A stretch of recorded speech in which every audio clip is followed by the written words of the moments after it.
Medical unfit అయిన RTC ఉద్యోగులకు కూటమి ప్రభుత్వం తీపి కబురు చెప్పింది. మెడికల్ అన్ఫిట్ అయిన ఉద్యోగులకు ప్రత్యామ్నాయ ఉద్యోగాలు ఇవ్వాలని నిర్ణయిస్తూ కూటమి ప్రభుత్వం ఆదేశాలు జారీ చేసింది. 2020 జనవరి 1 తర్వాత మెడికల్ అన్ఫిట్ అయిన ఉద్యోగులకు ప్రత్యామ్నాయ ఉద్యోగాలు ఇవ్వనున్నట్లు ప్రభుత్వం తెలిపింది. కార్పొరేషన్లో ఉండగా 21 కేటగిరీల్లో మెడికల్ అన్ఫిట్ అయిన వారికి ప్రత్యామ్నాయ ఉద్యోగాలు ఇస్తున్నట్లు వెల్లడించింది. విలీనం తర్వాత మెడికల్ అన్ఫిట్ అయిన వారికి conductor, record treasure, assistant mechanic ఉద్యోగాలు ఇవ్వాలని నిర్ణయించారు. కలెక్టర్ల ద్వారా ప్రభుత్వ విభాగాల్లో అర్హత మేరకు ఉద్యోగాలు ఇవ్వాలని ఆదేశాలు జారీ చేశారు.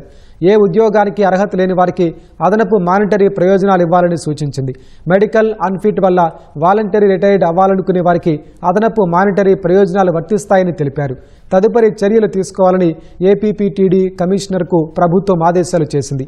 ఈ మేరకు ప్రభుత్వ ప్రత్యేక ప్రధాన కార్యదర్శి కృష్ణబాబు ఉత్తర్వులు జారీ చేశారు.